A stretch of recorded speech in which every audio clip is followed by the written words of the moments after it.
अपने पार्टी के लोगों से, और जो सच्चे ईमानदार, सच्चे सिपाही हों, सच्चे अधिकारी हों, सच्चे पत्रकार हों, कम से कम आगे आएं और लोकतंत्र को बचाने के लिए खड़ा हों।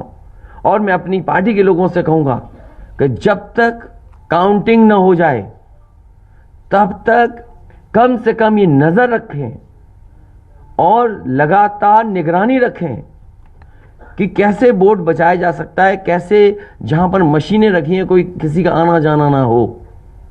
ये लोकतंत्र के लिए बहुत ही खतरे का समय है। जो दल हार गया, अब उसके बस में यही है जो अब करने जा रहे हैं। ये जितने कुछ एग्जिट पोल हुए हैं वो इसीलिए हुए हैं कि अगर वो चोरी भी करें तो शायद नजर ना आए। अब ईवीएम्स पकड़ी गई हैं, बहाना कोई ना कोई अधिकारी बताएंगे कि हम ईवीएम्स इसलिए ले जा रहे थे। आखिरकार फोर्स के साथ क्यों नहीं ईवीएम्स जा रही थी? ये तो ईवीएम की एक बनारस की जो अभी भी लाइव चल रहा है वो घटना है। बरेली में एक स्ट्रांग रूम से बाहर नगर पालिका की कचड़े की गाड़ी में, जिसका नंबर UP25 DT 9166 में 3 बक्से सील पकड़े गए। जो सील बक्से थे, एक बक्से में सादा बैलेट पेपर था तथा 2 बक्से में मोहर, रजिस्टर तथा सील करने वाला सामान था। करीबन 500 बैलेट पेपर पकड़े गए। इसी तरह सोनभद्र का है कि सोनभद्र में भी बड़े पैमाने पे चीजें पकड़ी गई। वो भी लोग समझ में आ गया तो उन्होंने देखा, SDM को रोका। SDM घोरावल जनपद सोनभद्र में खाली मत पर अपनी गाड़ी से पॉलिटेक्निक कॉलेज ले जाते हुए पकड़े गए। क्या सफाई देगी सरकार? इसीलिए मैंने कहा प्रमुख सचिव मुख्यमंत्री आप जानकारी कर लें। अगर आपके DMs कोई जानकार हैं, उन्होंने खुद बताया है कि वहां से लखनऊ से फोन आ रहे हैं कि जहां पर भारतीय जनता पार्टी हार रही हो वहां पर काउंटिंग स्लो हो और रात तक काउंटिंग लेकर के जाइए।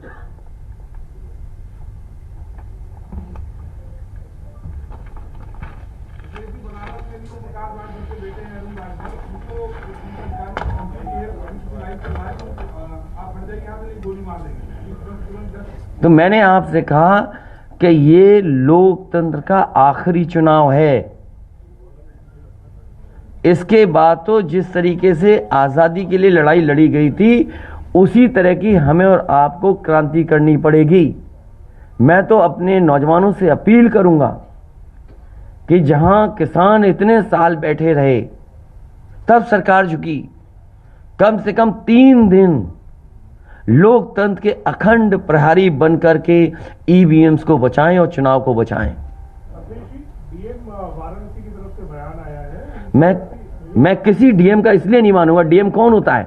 अगर प्रमुख सचिव मुख्यमंत्री फोन करेगा, डीएम क्या कर सकता है? डीएम की क्या हैसियत है? ये कह रहे हैं कि ये कर्मचारियों की ट्रेनिंग के लिए ये फिर जो प्रत्याशी लड़ने रहे थे उनको आखिरकार डीएम ने क्यों नहीं बताया?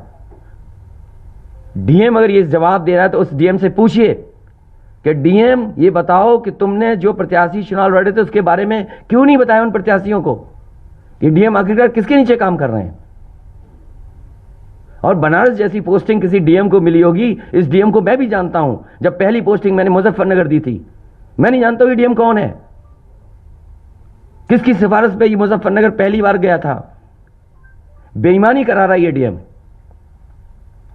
और जवाब ये है डीएम का कि ट्रेनिंग के लिए जा रहे हैं। तो आखिरकार पॉलिटिकल पार्टीज को क्यों नहीं जानकारी दी? क्या जवाब है उनके पास इसका?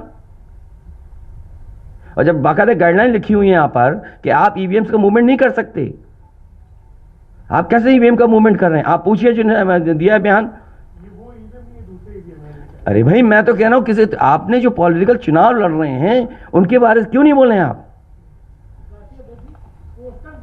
और आप भी डीएम की बात को मानते हो? मैं तो आपको वर्जन बता रहा हूं। वो वर्जन इसलिए बोल रहे हैं क्योंकि सरकार एक भाषा बोलेगी, ऊपर से नीचे तक भाषा एक बोलेगी। आप बताइए, जब समाजवादी सरकार का चुनाव था, इलेक्शन कमीशन ने जो शिकायत की उस अधिकारी को हटाया गया? आज इलेक्शन कमीशन ने किसी अधिकारी को हटाया हो? एक अधिकारी अगर इलेक्शन कमीशन हटाया हो तो बता दो। मुझे कोई उम्मीद नहीं। इसीलिए मैं कह रहा हूं कि लोगों को लड़ना पड़ेगा। अगर लोकतंत्र बचाना है तो कहीं ना कहीं तैयारी करनी पड़ेगी लोकतंत्र बचाने के लिए। जो गाइडलाइन है, आज जो बैलेट पेपर पकड़े गए हैं सोनभद्र में, जो बैलेट पेपर पकड़े गए हैं आपके बरेली में, जिस तरह ईवीएम्स को ले आया जाता है, ये सवाल बड़ा है। अधिकारी वही भाषा बोलेंगे जो उनको बोलने के लिए सरकार कहेगी। वो नहीं चाहते कि ओम प्रकाश राजभर जी क्या भूल गए, इलेक्शन कमीशन याद नहीं है? ओम प्रकाश राजभर जी नॉमिनेशन के लिए गए, इनको अपमानित नहीं किया गया? क्या प्रशासन कार्रवाई कर रहा था? स्वामी प्रसाद मौर्य जी के साथ क्या व्यवहार हुआ? कोई भूल जाएगा इन बातों को? और चुनाव भर में क्या भाषण थे, क्या भाषा का इस्तेमाल था? हर जगह डराने का काम जनता को। इलेक्शन कमीशन को लेकर आप बात कह रहे हैं, कोर्ट का ऑप्शन लेंगे क्या तमाम ऐसी? ये अलग बात है। कम से कम इलेक्शन कमीशन को ये देखना चाहिए, खुलेआम जनता देख रही है, आज के ज़माने में लाइव है कि किस तरीके से ईवीएम्स को ले आया जा रहा था। चुनाव आयोग को सबसे पहले जिलाधिकारी बनारस पे कार्रवाई करनी चाहिए कि आखिरकार उसने किसी को कॉन्फिडेंस में क्यों नहीं लिया। अगर मशीनें जा रही थी तो प्रत्याशियों को क्यों नहीं बताया गया, पॉलिटिकल पार्टीज को क्यों नहीं जानकारी दी गई? अगर ये गाइडलाइन में है कि नहीं है इलेक्शन कमीशन के, आप ईवीएम्स को एक जगह से दूसरी जगह मूव करा रहे हैं, आखिरकार इसके लिए जिम्मेदार कौन है?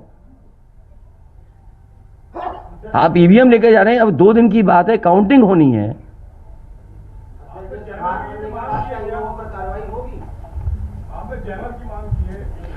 जैमर इसलिए कि कई लोग आशंका इस बात की व्यक्त कर रहे हैं कि हो सकता है कि टेक्नोलॉजी ऐसी हो जहां पर मैनिपुलेशन किया जा सके, इसलिए कहीं ना कहीं देखा जाना चाहिए इस बिंदु को भी।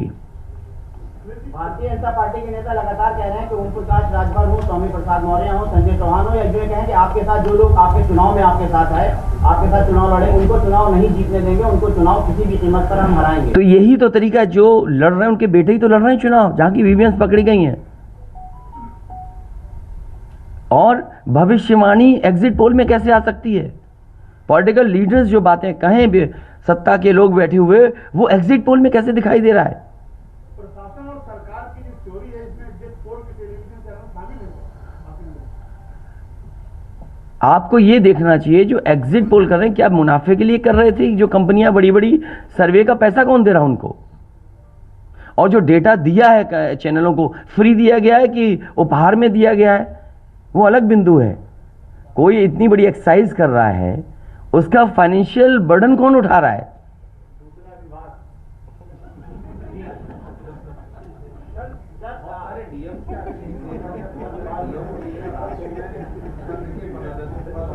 ये तो बातें, ये सच कह रहे हैं आप। जो बात, ये जो सवाल के रूप में जानकारी दे रहे हैं, ये सच्चाई है। जो आप सवाल के रूप में दे रहे हैं, ये सच्चाई है। आप बताइए, इनके साथ गलत व्यवहार हुआ, क्या कार्रवाई की प्रशासन ने? वीडियोज हैं सबके। जब ये नॉमिनेशन के लिए गए आप, क्या वीडियो अवेलेबल नहीं है? क्या कार्रवाई हुई उसमें? स्वामी प्रसाद मौर्य जी के ऊपर जो अटैक हुआ, उस पर क्या कार्रवाई हुई? मेरे क्षेत्र में जो प्रत्याशी चुनाव लड़ने आया, तो उसने अपने आप अपनी गाड़ी तोड़ी, अपने आप गाड़ी तोड़ी खुद की, और आरोप लगाए समाजवादियों पर।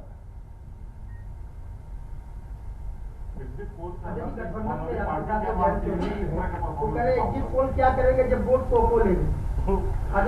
शांतिपूर्ण मतगणना के लिए उन्होंने अपील की है। नहीं, शांतिपूर्ण मतगणना के लिए तो हम भी अपील कर रहे हैं, लेकिन सावधान रहें। अगर वोट दिया है तो वोट को बचाए भी तो सही। अगर ईवीएम्स खुली सड़क पे इस तरह जाएंगी, आप क्या उम्मीद करोगे? आपके बैलेट पेपर पकड़े जा रहे हैं। आपके लखनऊ में ही एक गाड़ी पकड़ी गई थी, उसके अंदर क्या क्या था? वो कहते वो तो हर गाड़ी में टूल बॉक्स होता है। तो टूल बॉक्स में इतना बड़ा हथौड़ा थोड़ी होता है कि आप ताला तोड़ दो।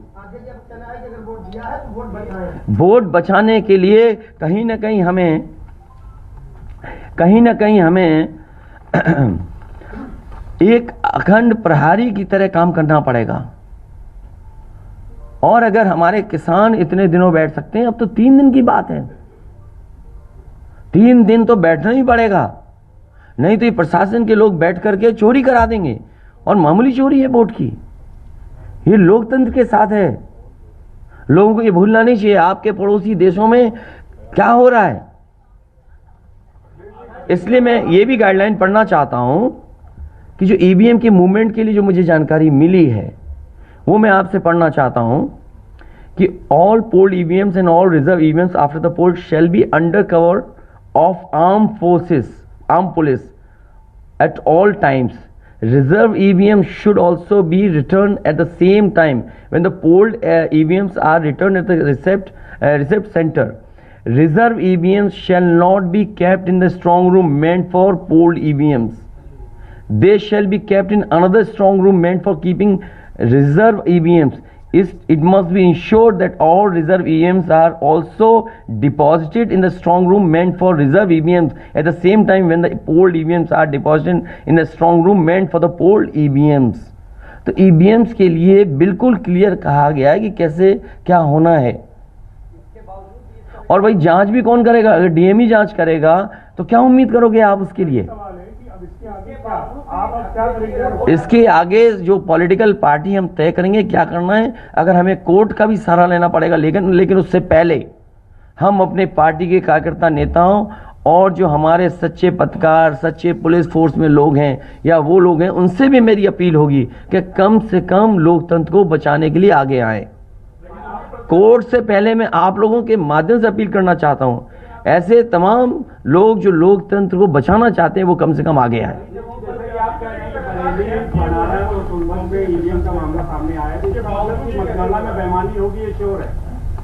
आपने पंचायतों का चुनाव देखा था, भारतीय जनता पार्टी ने खुलेआम वोट को लूटा। जनता को याद है महिलाओं के जो कपड़े फाड़े गए, छीने गए। महाभारत के अलावा अगर किसी ने किया तो वो भारतीय जनता पार्टी ने करके दिखाया। क्या कार्रवाई की गई उस समय बताइए? इलेक्शन जो आपका स्टेट इलेक्शन कमीशन है, शिकायतें हुई, क्या कार्रवाई हुई उनके ऊपर?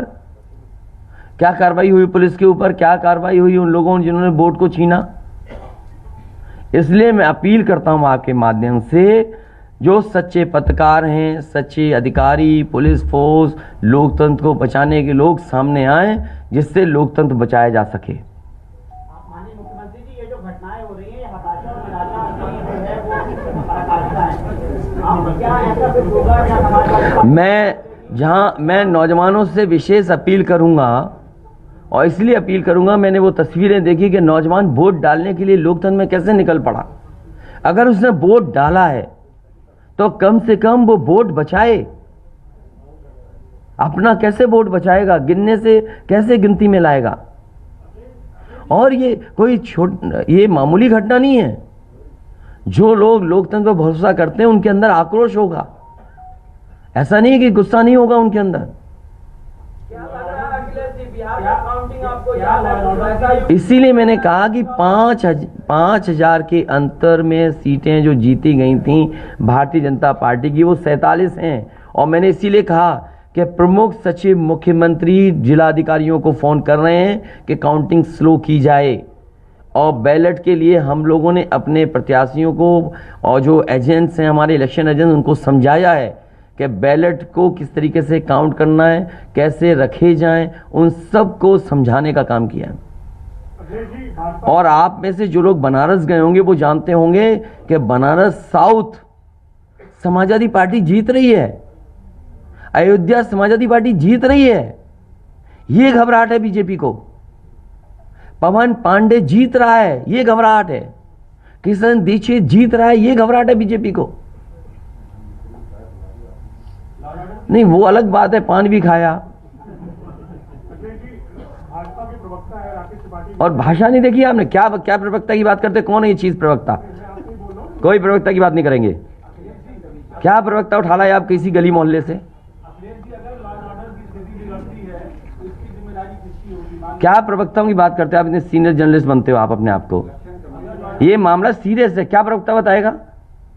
इलेक्शन कमीशन क्यों नहीं बता रहा? ये खुलेआम ईवीएम्स घूम रही हैं। कोई आश्वासन नहीं दिया। हो सकता है हमारी प्रेस के शायद कुछ जागे। ये यूपी के हैं सब, और कहाँ के हैं इलेक्शन कमीशन के लोग? रिटर्निंग ऑफिसर, जनप्रतिनिधि अधिनियम में रिटर्निंग ऑफिसर की जवाबदेही तय नहीं। तो बेईमानी जब कराता है तो उसका कोई केस नहीं सकता, किसके करेंगे? अब ये तो हमें भी जानना पड़ेगा कि क्या करें। इसीलिए मैंने कहा कि हम तैयारी से रहिए, तैयारी से रहिए। ऐसे तो किसी पे कार्रवाई नहीं कर सकते। हाँ, जिम्मेदारी तो अच्छा इलेक्शन कमीशन की जिम्मेदारी है कि निष्पक्ष चुनाव। इतना बड़ा कमीशन हम क्यों कह रहे हैं कि इलेक्शन कमीशन की जिम्मेदारी है? क्यों उसको इंडिपेंडेंट बनाई गई ये बॉडी? ये सब जो आपके माध्यम से हो रहा है वो सब लाइव है, जो ये चीजें हो रही हैं सब लाइव है, सब शिकायतें की जाएंगी, हालांकि वो ये कहते हैं कि हमारे पास कुछ लिखा पढ़ी भी नहीं आया। सब देंगे। अभी तो अभी कहो तो अभी लाइव दिखा दें, जब आपको बुलाया है, मैंने तकलीफ दी आपको, इसके बाद हम लोग अपना लिखेंगे।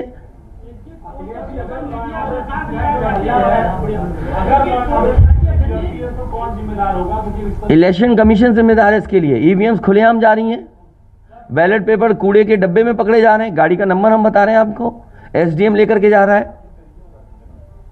और मैं तो कहूंगा कि चुनाव, हमारे जितने भी समाजवादी लोग हैं कानून व्यवस्था को मानते हुए शांतिपूर्ण रहें, लेकिन जिम्मेदारी सरकार की भी तो है। ये जिम्मेदारी इलेक्शन कमीशन की नहीं है, सरकार की नहीं है। आप अगर पूरी सुरक्षा के साथ उन ईवीएम्स को ले जाते, जो प्रत्याशी चुनाव लड़ रहे हैं उनकी जानकारी में लेकर के जाते हैं, तो किसको आपत्ति थी? ये तो पकड़ी गई हैं। अगर चोरी पकड़ी गई है तो चोरी पकड़ी को आप कानून व्यवस्था की बात करोगे आप? अगर आपकी बात 5 साल की आपकी सरकार तो नहीं सुनी जाएगी। तो समाजवादी पार्टी हर रास्ते को अपनाएगी जहां पर लोकतंत्र को बचाया जा सके। वो जरूरी है। जहां जहां चुनाव हुए हैं, बंगाल में, तमिलनाडु में या किसी भी प्रदेश में, प्रत्याशी और उनके लोगों ने जगह जगह बैठ करके दिन रात पहरा दिया है। अखिलेश जी, निष्पक्ष तरीके से अगर चुनाव होता है तो समाजवादी पार्टी कितनी सीटें आने की उम्मीद है? मैं अभी भी कह रहा हूं, टारगेट हमारा फिक्स था, हमारा गठबंधन 300 के करीब पहुंच जाएगा। सर 5 साल से आपकी सरकार रही है, 75 जिले हैं सर, उसमें ऐसा कोई आईएएस अधिकारी या कोई अधिकारी हो सर जो यहाँ से शासन से फोन किए जा रहे हैं सर, जैसा आप कह रहे हैं? मुझे तो अधिकारी नहीं बताया ना। कोई अधिकारी का नाम लीजिए सर, मतलब जो लोग नहीं, मैंने नाम लिया प्रमुख सचिव मुख्यमंत्री का, जिससे मुझे जानकारी मिली, उसका नाम कोई नहीं बता सकता। हाँ, मुझे इलेक्शन कमीशन अगर कहेगा तो मैं नाम बताऊंगा। अरे हम सरकार चलाएं, हमें हमारे इतने भी अधिकारी नहीं होंगे? क्यों नाम बताएं चाहने वालों का? अरे तुम में चाहने वाले बैठे, किसी का नाम ले लूंगा मैं? तुम्हारे ही लोग अलग से मुझे मैसेज करते हैं, नाम ले दूं? अब तुम नहीं, वो हमारे दुश्मन हो तो हम क्या करें तुम्हारा? अरे बहुत सारे हैं जो हमें पर्सनल मैसेज भेजते हैं, तो क्यों नाम उनके ले दूं मैं? क्या चीज? अरे नए हो पत्रकार यार, बहुत सीनियर नहीं हो तुम। अपना परिचय दे दो, सब जान जाए आपको। जाने कौन सा एनबी है?